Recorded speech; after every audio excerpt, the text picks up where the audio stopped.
Alright guys, so we're going to take another look at an example game here with my red-green aggro deck that I've determined as Colossal Fiends. But anyways, so this is what I'm going to call the Hooligan MVP game. This is my opening hand here. Pretty good stuff. We're sitting on both colors.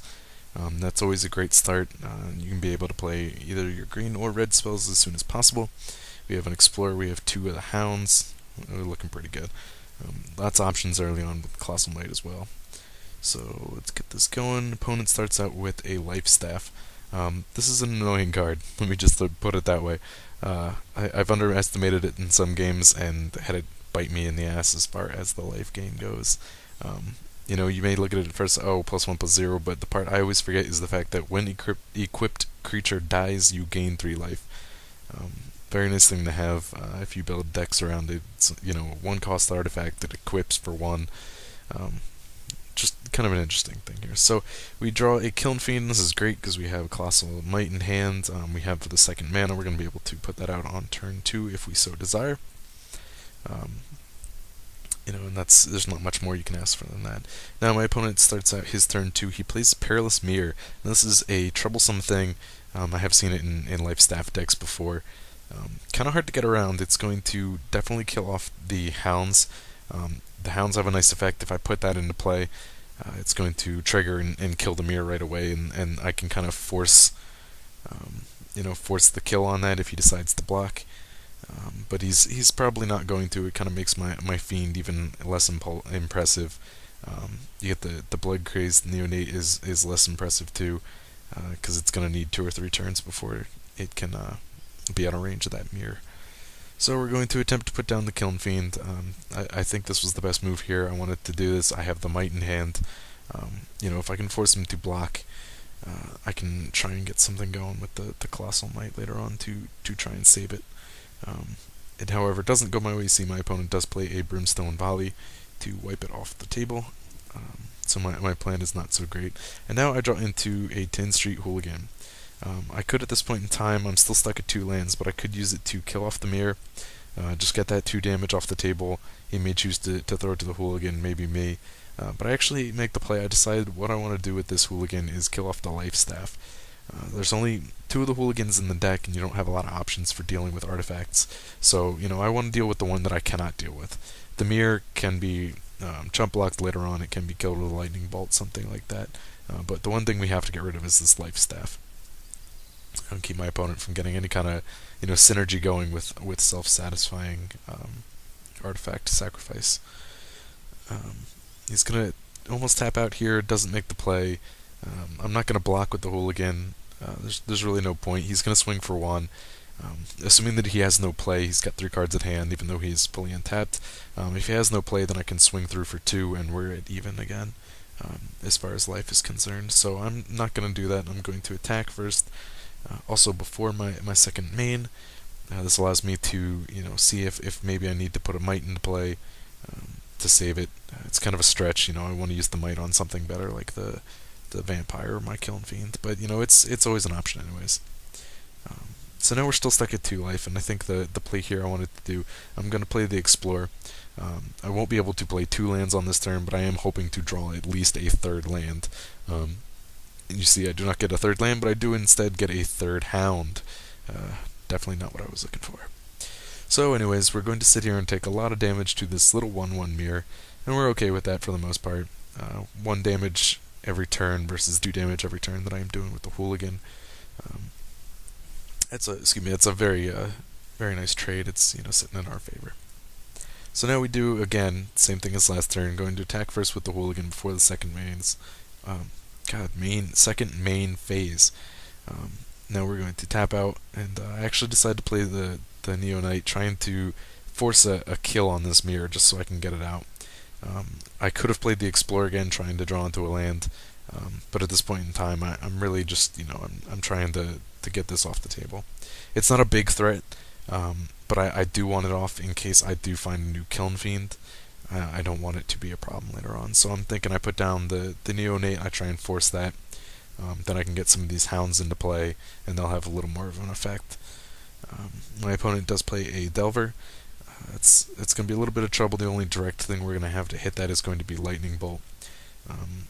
there's not really, we can't block it with a Hound or do any tricks with that.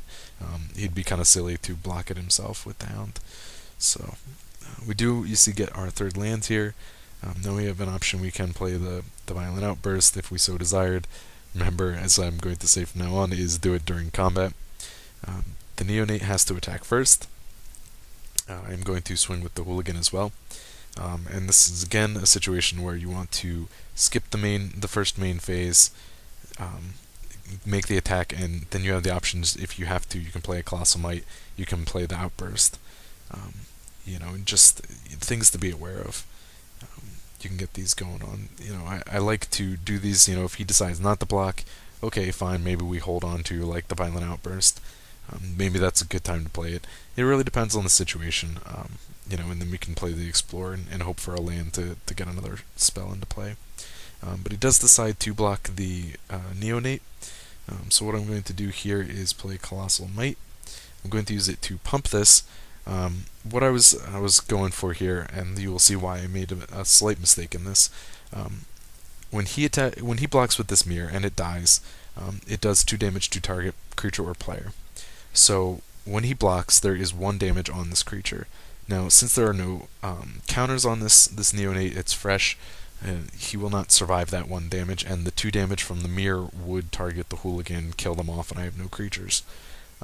So what I was going for with this is, okay, I'm going to pump the Vampire, trample over the mirror, and because I am doing damage to my opponent, it's going to trigger the ability, which will give it a +1/+1 counter. And I can do that, but what I forgot was that the priority of this stack here. If you look, I wanted this mirror ability to go on the stack first. I was mistaken in my my assertion in this situation. Is that the right use of that word? Anyways, what it comes down to is, again, the mirror triggered ability goes on the stack after the ability from the Vampire, because the Vampire does damage. That hits first. He does damage to the opponent. That goes on the stack, and then after, damage kind of happens all at once, and that mirror dies. So when damage happens, the Vampire ability goes on the stack.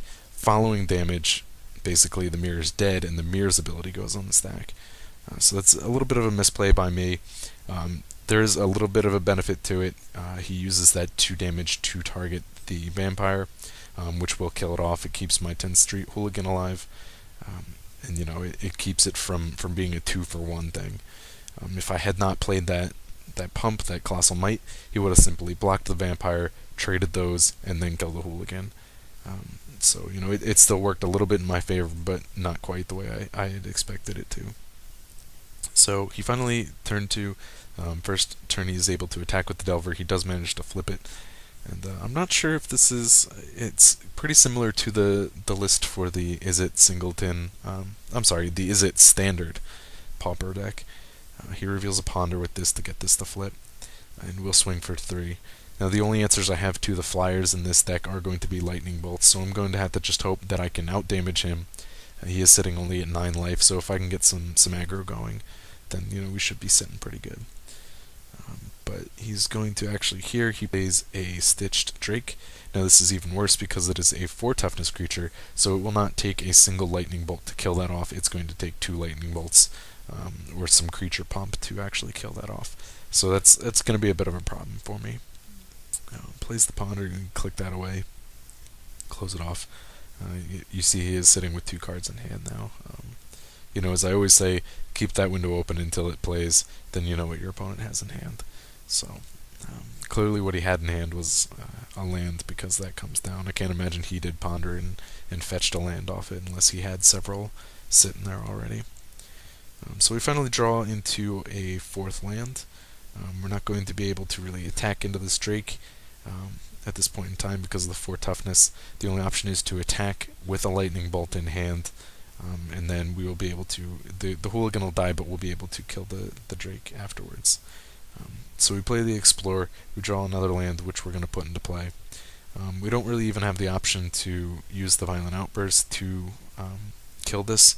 Now what you see here is I'm going to bluff. He does see that I have the Colossal Mights in deck, I played it earlier. So I'm going to give it a semi-bluff here, and attack, and see if he decides to block. If he thinks I have a Colossal Might, he's going to not block and just take the damage. There is the option too with the Violent Outburst. If he decides to block and I'm like, crap, okay, he did not take my bluff, I'm going to play the Outburst and just hope off the top of my deck I can run into a Lightning Bolt or a Colossal Might to save the play. Excuse me. So, we're going to attack. He does decide not to block. And I do decide, okay, this is a good opportunity. I could play the Outburst anyways, see what I come up with. And the top of my deck is sitting the second Hooligan. So that's going to go into play. It's good and bad. It's good because my opponent decided not to block. Did not, see through my bluff there. And, his Drake doesn't end up killing my Hooligan, which it would have if if he blocked and I decided to use the Outburst. So we're gonna sit here, and our creature base at this point is 2 Hooligans. He is down to 6 life. It's gonna be pretty epic. We're gonna have these Hooligans and just beat down my opponent. He is going through the air here. He's got the 3/2 and that, and the 3 here. That's 6. He also has a Brimstone Volley. He just hit me with kind of an interesting choice. I don't know if I would have done the same. Sitting at 6 life, I might have used that as creature control instead of burn. Or at least hold on to it later until I know that hitting your opponent with that is going to give you the win. He's got a lot of options for getting that morbid ability off that and doing an extra 2 damage to me. So I think that's a bit of a misplay on his part, but I don't really know. He's got no cards in hands. That was the only thing he was holding on to. And now he's kind of stuck. He's decided to attack with both, which I understand that. He's now brought me down to 5 life. I'm within killing range on the next turn.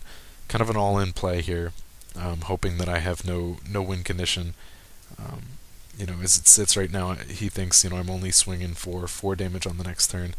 I do manage to top deck into Colossal Might, and again, he's got no cards in hand, so this is going to be a swing for the win. And lets my Tin Street Hooligans be the MVP for a change. They usually aren't going to be able to do that. But perhaps the better play for him would have been to leave this Drake at home. Chump block a Hooligan later on.